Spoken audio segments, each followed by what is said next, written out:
Hello everyone, today's book is called Lawrence in the Fall. This is by Matthew Farna and illustrated by Doug Salati. Looks like Lawrence is a little fox.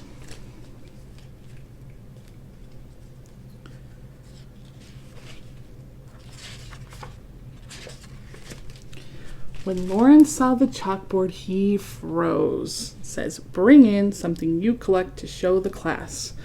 Everyone in the class had made plans to show off their impressive collections. Do you have something that you like to collect? When I was young, I liked to collect rocks. What about you? "I'll bring my playing cards," says Pig. "Coins," says Cat. "Silk ribbons," says Duck. "I collect combs," says Sheep. "My marbles," says Turtle. And there's Lawrence. Nothing to say.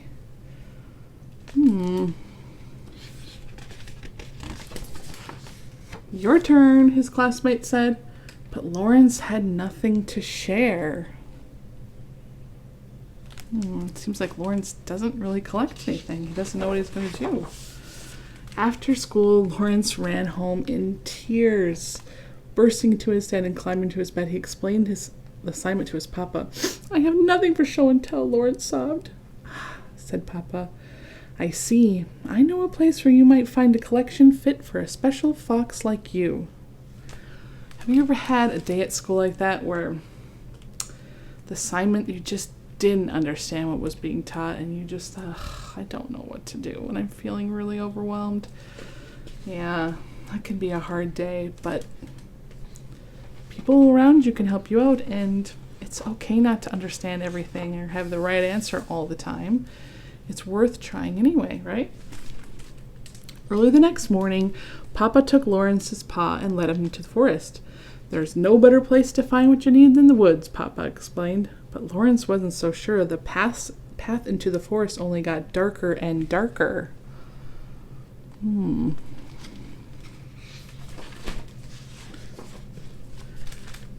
until Lawrence walked right into a spider's web. "Ugh," Lawrence whimpered. "Watch where you're going," a small voice said.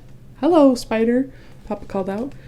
"May we ask what you collect in this forest?" "I collect flies in my web to eat." But Lawrence didn't want to eat his collection, so the foxes went deeper into the woods. I don't think I would want flies either. Don't blame you, Lawrence. Lawrence and Papa spotted beautiful rocks that the river had collected in its sandy floor, but the rocks were too hard to reach, so the foxes kept going. Look at Lawrence, be careful. As they trotted along, tiny droplets began to fall, wetting Lawrence's fur. The fox quickened their pace. What do you think that means? Quickened their pace. What do you think that means? Yeah, they started walking faster. Before long, a heavy rainfall poured down. "Follow me, Lawrence." Papa knew of a cave nearby where they could safely wait out the storm. Lawrence ran after Papa as fast as he could.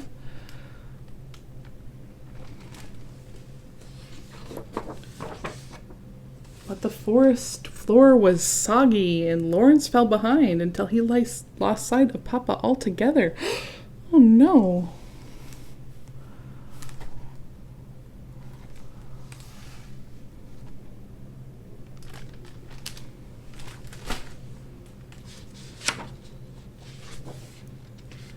Lawrence found himself alone in a clearing. The rain quieted, and in its place came a crisp wind. "Papa?" Lawrence called out softly, but all he could hear was the wind whispering in the forest. "Is anyone there?" The tree high above him stirred in reply. Look at that big tree.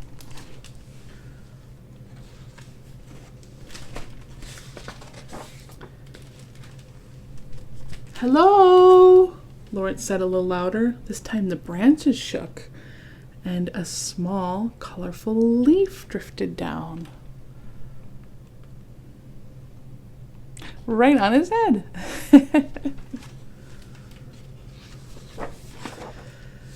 Lawrence was in awe of the beautiful leaf. Its perfect tips faded from red to orange. Oh, look, that is a beautiful leaf.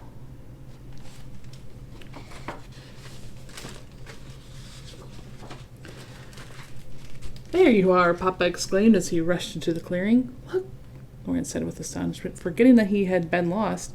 Let me show you what I can do, Papa.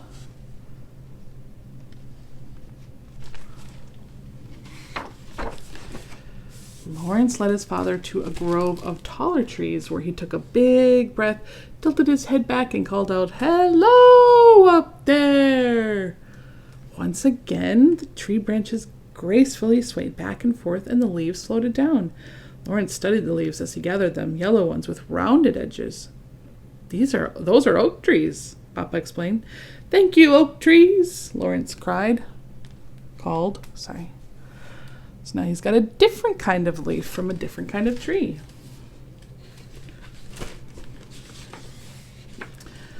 Lawrence went on to collect leaves throughout the forest. He collected leaves from honey locusts, a pair of white birches, and an old sycamore. He found shaggy willows, a wild crabapple, and the tallest poplars in the forest. All different types of trees that each have different kinds of leaves. And with a pack full of leaves, the foxes made their way home to prepare Lawrence's collection. Oh, that's what he can bring to school, all the leaves he collected. Finally, it was time for Lawrence to present.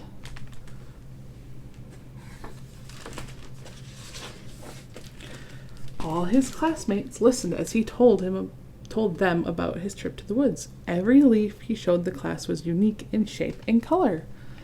What a great collection, Lawrence.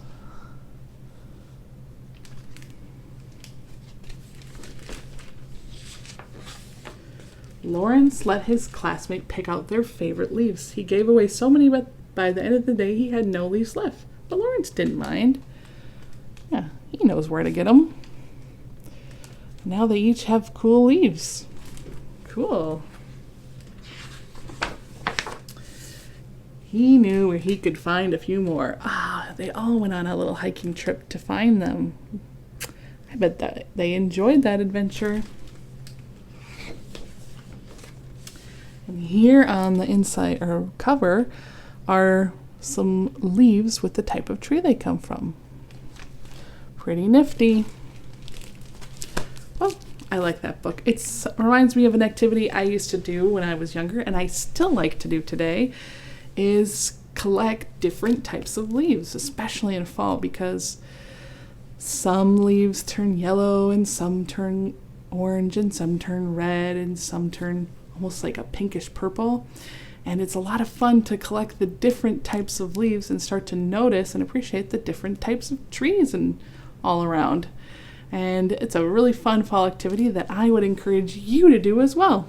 I hope you have a terrific day. I hope you enjoyed this story. Thanks for reading and learning with me. See you soon.